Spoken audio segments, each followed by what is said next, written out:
all have traditions. We all have things that our parents do, whether how alive or not alive they are, how close they are to us or not close, how much we like them or not, accept them or not. Still, there's a lot of things that we do like our parents. Certain things that are just automatically, and they can become valuable, but other things that you can actually upgrade if they're not working for you. It's like a lot of behaviors and things like that. So that's more the natural. The other flip side is now about conditioning them. A couple different ways to condition. Number one is just through repetition. So if you slouch a lot, you can practice, but you cannot condition something without being aware of it. You can't recondition, you can't re-anchor, change the anchor without being aware. So if somebody's negative conditioned, they're not aware and they respond away, they can't see it, they don't have an awareness. So awareness is key for reconditioning. That's what I'm saying. You need awareness to recondition. If you don't have awareness, you're going to continue to do what you've been doing, getting the same results. So you have to have awareness.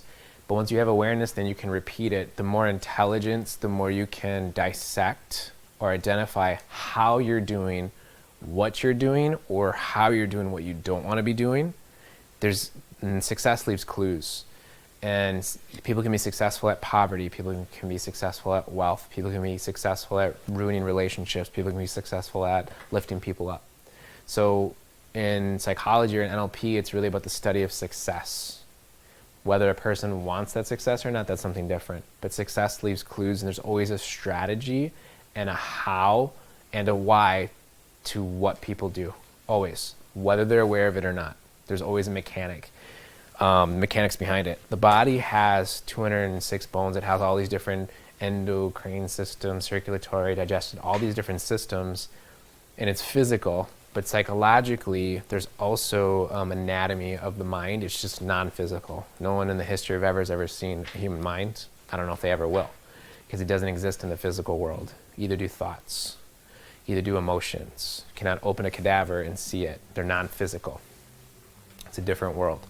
So we can, as coaches or practitioners, find out what people want. So kind of like an outcome. It is possible, I do this day in and day out, and so do my coaches that work with me. It is possible to recondition, but generally there has to be an identifying. So if I'm gonna write a reconditioning strategy for you, which is just coming out, I wasn't gonna do it, but here I am, because I think it's gonna be really valuable. If I'm gonna do a reconditioning strategy, I would say it starts, number one, with awareness. And then you gotta be aware of, I would say, what's happening. Like the behavior, the action. So what is happening? Whether you call it good or bad, right or wrong, just what is happening and what you want instead. If you're not aware of what's happening, and if you don't know where you're at and you don't know where you're going, how are you going to get there? Does that make sense in some level? If you don't know where you're at and you don't know where you're going, how are you going to ever get there? It's not possible.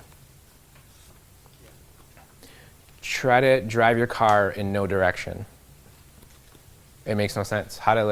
So the awareness is number one, is key. You got to be aware of what it is happening, which is what that you want or don't want, and then what you want instead of it. Okay.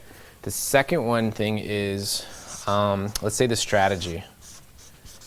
The strategy is how. So how is this happening, and how am I going to get to where I want to get to? So how is this happening? How am I going to get there to where I want to be? Writing, thinking, writing, so it comes out like that sometimes, so my apologies. So you got to be aware first, and then you have to have a strategy. Then number 3 is you have to get to the root cause. I'm going to write root cause / file, and I will explain what that means. Root cause / file. The root cause is the location emotionally or mentally of where this started. Really, a lot of the root, well, always, I should say, not a lot, always the root cause started somewhere. Nobody in the history of ever has ever behaved in a way that they'd never behaved before they behaved in that way. I'm not trying to do tongue twisters, but it's true. I'll say it differently. Not one of us in this room has ever done something before we've ever done it. Does that make sense? On some level, right? On some level, you've never done something you've never done before. I'm just going to go around here until you guys ask different questions. But auditorily, if you have a negative, this is a good strategy for a negative loop, a negative voice, a negative program. It's something that I created called mental push-ups. So if your body's physically weak and you do it correctly, if you do push-ups correctly, if it doesn't hurt your joints, if you're doing it actually correctly, your shoulders are depressed and retracted, transverse abdominis is engaged, you're exhaling on the way up, coming across mid-nipple line. If you're doing all that stuff correctly, you're going to get stronger and you're listening to your body. Mental push-ups are the same. So physical weakness, if you do push-ups, you're going to get strong. Your body has to adapt. Unless you have like ALS or something like that. Mental push-ups are this. Once you have a negative, you recognize with awareness a negative thought, a negative program, a negative voice. You have to identify it immediately. It doesn't matter, but you can't judge it. So you got to identify it. I see there's a negative program running. And then like label it. You know, I am a piece of shit. I'm not good enough. I can't do this. Without judging it, just call it out. This is what's there. You don't even have to have ownership. Like, it's mine. Might not be yours. Might just be there. Might be through the collective consciousness. It doesn't matter. It's the same strategy. So as soon as you're aware of it, you identify it, then the third thing is ask yourself, what's the exact opposite of this? Or what do I want instead? Identify the negative thought or program. This is how you can condition a positive internal anchor. You can do it actually externally or internally. So identify it, become aware of it, identify, like label what it is, find out what's the exact opposite or what I want instead. And number 4 is you repeat it at least 40 times. So if it's like this, if it's, God, I'm so sad today, right? You know, okay, I recognize I'm seeing there's a thought, I'm so sad today. What I want today is going to be an awesome day. So you definitely have to change your body language. You might have to change, if you're like, it's so sad today. Today's going to be an awesome day. Today's going to be, you got to like change the energy. You got to change your body language a little bit. But if you're sad or low or negative, or increase your breath, change your body language. I'm so sad today. Today's going to be an awesome day. Today's going to be an awesome day. Today's going to be awesome. You do as many as you take to switch your emotional state. If somebody tries for 3 and it doesn't work, I agree. 3 is probably going to work ever. At least 40 minimum. But you keep doing it and keep doing it. And maybe not, if you have like pig pen energetically, emotionally, if you're in this area and it's like funky, leave the funk there. Turn on a fan, open a door, go for a walk. But move. Today's going to be an awesome day. Today's going to be an awesome day. Today's going to be an awesome day. And like start to feel it, emotionalize it too. So anchors, it could be just negative to negative, but you might have to get like negative auditory, positive auditory, I should say. But it could be negative auditory, positive kinesthetic. Meaning like you say it and then you feel it too. You can even stack the deck. It could be just a voice, but it could be a voice in a picture.